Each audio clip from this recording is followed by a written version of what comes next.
I walked up to a small wooden podium in front of a circle of chairs. I've always hated public speaking, ever since my junior high speech class. My knees were shaking and I was afraid my voice would break. After looking around at the 12.5 sitting men, I took a deep breath to calm myself and began. "Hello, my name is Gary," I said by way of introduction.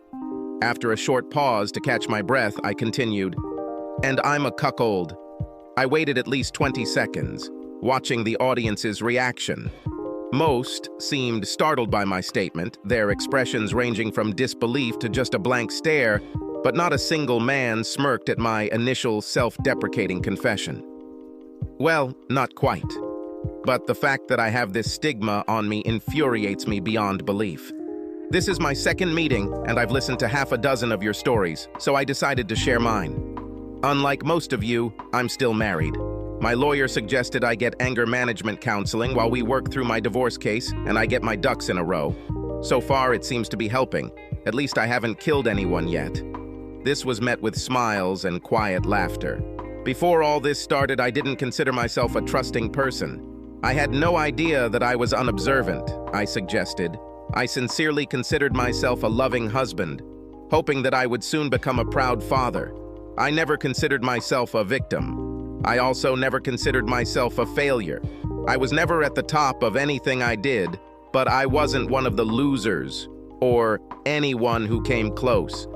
In high school, I was in the top third of my class academically. It was the same in college.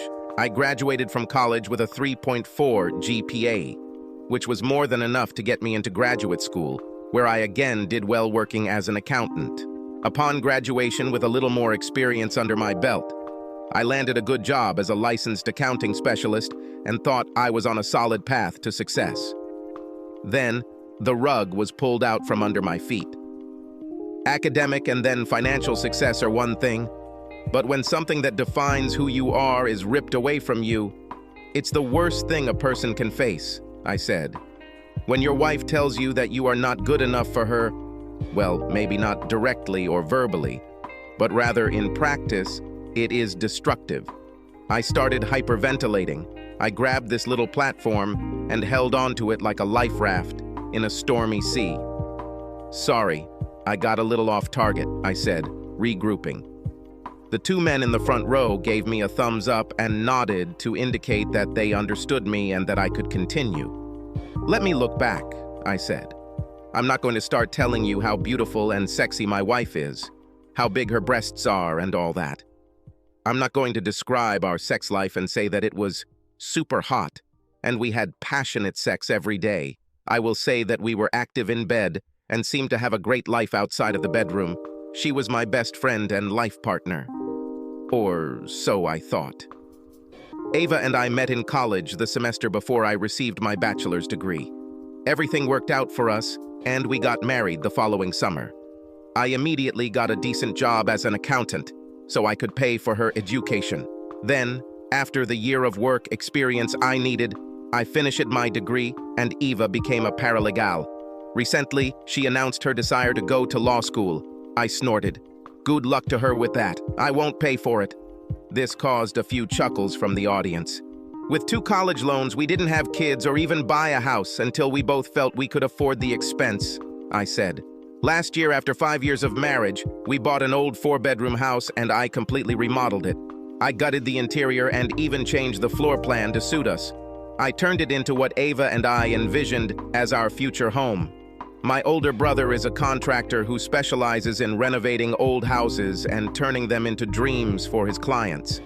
I worked for him every summer while I was in school, so I felt I had the skills needed to gut the house and rebuild it to be the best it could be. My brother helped me when I started, and even talked his subcontractors into giving me special rates for jobs that weren't in my area of expertise. Of course, some of these contractors were already my accounting clients, so some of the work was quid pro quo. In other words, I don't have a lot of money tied up in the house itself, but if I were to sell it now, it would be worth 3 times what we put into it. Ava received her dream home and seemed excited and pleased. 6 months ago, she announced that she was ready to get pregnant, and it was only 2 months before she announced that she had a child. I should have been in 7th heaven, and at first I was. The fact is that the child is not mine. Or at least I'm pretty sure it's not mine, and at this point, I sincerely hope I'm right, I admitted. I don't know exactly how long my wife has been cheating on me, but looking back, I suspect it was at least off and on for most of the last year. She had plenty of time to cheat while I was working hard as an accountant and renovating our future home in the evenings and on weekends. Now, I'm sure many of you are wondering how I found out about Eva's adventures. I got a few nods. Nothing like some of you. No late nights, quick showers when the woman got home, men's underwear under the bed, or anything like that. It all started with a simple phone call. I overheard her talking to someone on the phone while she was in her bedroom and thought she was alone. They were talking to someone about what they needed to pack for an upcoming business trip. Hearing Eva's voice, I assumed she was talking to a woman. What caught my attention was that Eva was discussing with this woman a list of toys to take with her, and that she was worried about sex with her boss in the later stages of her pregnancy. She said something like, "Yeah, I know you told me it's trendy to have sex until a few weeks before giving birth, but this is my first baby. I haven't had two yet like you. Of course, I don't want to upset Doug." Now, I know Doug is her boss's name. I've listened to this conversation dozens of times over the past few weeks. I recorded it on my mobile phone. I turned to the security specialist my brother uses for help. He set up a couple of cameras and recording devices, and also provided several that I could put in her purse and briefcase. While I was at work, I caught her cheating in my bed a few times and had some interesting audio conversations. She has sex with both her boss and her secretary, often at the same time. The secretary is married and has a couple of children. From what I understand, the three of them do it as a threesome whenever they can, and the boss often has sex with one or the other woman at work. It's amazing how they even work, apparently. I want to tell you something the doc asked me about. He asked me to try to get inside Ava's head so I could understand her motivation to step outside our marriage for sex. Perhaps she was upset by our long separation and needed physical and emotional contact to compensate for this. Well, I'll tell you the same thing I told him. I don't care. She changed. It's as simple as that. If she had felt lonely, she could have easily said something, asked for a little more time for us, but she didn't. She decided to go and change. The reason is debatable. Okay, that's almost all I have. Thank you for letting me vent. Now, I'm in the process of divorcing this bitch.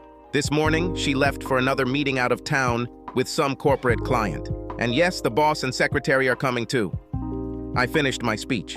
Before I had time to move away from the podium, one of the men, a large, burly man, spoke. "Why didn't you go and trample this guy?" Of course, I have no idea who did it since I wasn't there and I have a good alibi, but the guy who seduced my ex got his jaw broken. Nobody saw anything. Random attack, cops say. There was laughter all around. I told them I hadn't even met my soon-to-be ex-wife yet. I still had plans. They looked at me incredulously. The main reason why I attend these meetings at all is to control my anger. Oh, I can say that I've imagined using a baseball bat or even putting a few bullets in Doug's ass, but I'm not going to risk going to jail. And all this nonsense about how I have to fight for my woman like a man is just nonsense. She's not my woman if she doesn't want to act like that. I haven't touched her since the night I overheard that conversation, I said. I got COVID. That same evening, I tested positive and have been sleeping in the guest room in quarantine ever since. In fact, I may have the record for a positive test. In 3 weeks.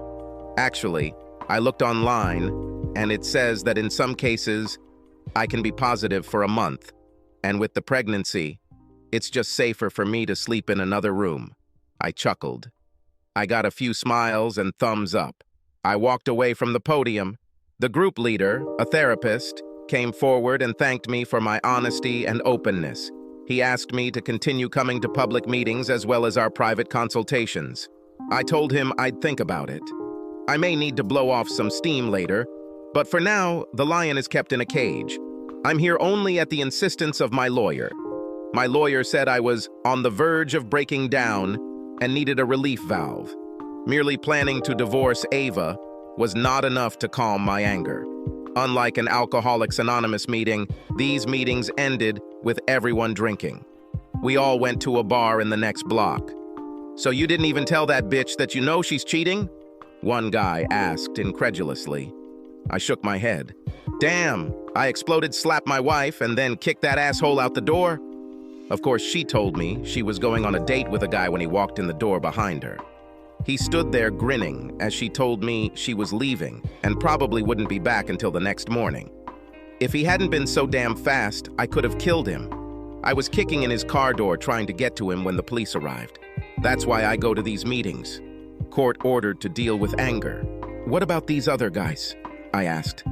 Are they in the same boat?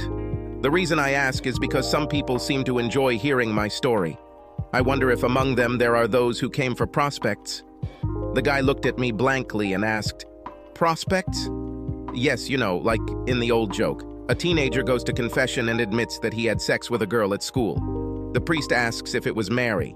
The teenager answers no. The priest asks if it was Susie. Again, no. The priest asks about the third girl, Joanna. No again. Then the priest tells the child to say 10 Hail Marys. The guy goes outside and his friend, who was waiting, asks him what the priest said. The first one says, he told me to say 10 Hail Marys and gave me 3 good prospects. The other guys at the table laughed. Looks like you're a good guy, one guy said. If you want someone to kick some ass later while you're in church in front of a bunch of witnesses, let me know. I asked him how he knew I wasn't the cop who was setting him up. Because I sometimes work for your brother as a subcontractor. I remember seeing you at work a while ago. You probably won't recognize me because I used to have a big beard and long hair. Too noticeable, if you know what I mean. I made a mental note to ask my brother about this guy's story someday. And I told him that for now I was just putting everything together, as my lawyer advised. Then I will ask my wife to be served and continue. I limited myself to 2 bottles of beer. I was surprised by how much better I felt as I drove home. Maybe there really is something about it that allows people, even complete strangers, to know about your problems. Confessing or letting out your demons can be good for the soul, but I had work to do. I was on a mission. As I told the guys at the meeting, my soon-to-be ex-wife was away for a week with her boss and secretary June. They planned to be away all week to meet with some corporate clients. I suspect that the work will be completed in 2 days. I knew it was a farce, and I knew what they were up to long before they told me they can stay to attend the jazz festival next weekend at the company's expense. Ava was going to get some time off, so she'll have a few days off next week if I can get away from my books to spend some us time. I knew this was complete nonsense. 2 weeks later, I entered the meeting room, a little late. The others had already taken their seats, and the therapist was trying to start the meeting by talking about how letting out your inner demons verbally was better than venting physically and risking criminal or civil consequences. I didn't try to stand out, but as soon as I entered, the room erupted in cheers. Glad you're back, Gary. I know these guys want to hear the continuation of the story coming from the author himself, my therapist announced. Okay, I said, grinning, expressing the happiness I didn't feel inside. However, for now, I was happy. I walked up to the podium. A couple of weeks ago, I told you my story of grief, about how my wife cheated on me with her boss, maybe even pregnant with his child. Not only that, but the lawyer's secretary was also involved, and all 3 of them apparently enjoyed a threesome whenever possible. Well, today I'm going to tell you the rest of the story. When I told you guys what I knew, I didn't tell that asshole's wife or the other husband. Bitch is nothing that I learned. Not that they didn't deserve to know, but I didn't want them to overreact and ruin my plans. I wanted to arrange for my wife's fiasco throughout her life, so I waited until Thursday evening of that week before telling any of them what our spouses had been doing while they were away. I apologized for the delay and explained the reason, and then told them that I was going to ask to serve Ava with a summons at the airport when they returned on Sunday afternoon. Then I suggested that they contact lawyers and mentioned the name of my lawyer. And he asked them not to call or write to their spouses and not report that they had been caught. When the initial shock wore off a little, we started talking. I learned that, as in my case, Each traitor called home every evening and said how much he missed them and wished he could be home. We all knew that we were being fed all sorts of nonsense. At my urging, Janice, Doug's wife, decided to take her children to visit her sister and brother in Alexandria. She was going to trust them and ask them to come back and be with her when she faced her husband after his return. Apparently, this wasn't the first time he cheated. She has 2 teenage children, with whom she also had to tinker. Bill, the secretary's husband, was unable to take time off from work for the weekend. He runs the technical service department at a Ford dealership in this city. He promised not to call his wife, June. He said he wanted to strangle her to death without witnesses. I told him about this group and how it helped me suppress those same impulses. I laughed a little. Basically, I told both of them what I did with my finances and explained why. Removing half of our savings and checking account balances, etc. In my case, it was not much, but they admitted that each of them had a fair amount of money in their accounts.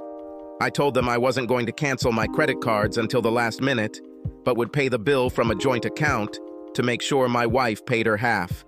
Leaving them to think about what they should do, I went home. I'm sure you guys have heard what I did in my house, and it's all true. I was applauded. I made a half bow. Yes, I spent a week dismantling my house. By dismantling, I mean I took it apart but didn't damage any of the pieces. Some of you may remember from my previous explanation that I did most of the home renovation work myself, with a little help from my brother. What I did was give that job back. I swapped it. I had to leave the textured sheetrock and paint, but that, the carpet, and the air conditioning system are pretty much all I left untouched. I unplugged all the appliances and moved them away from the wall.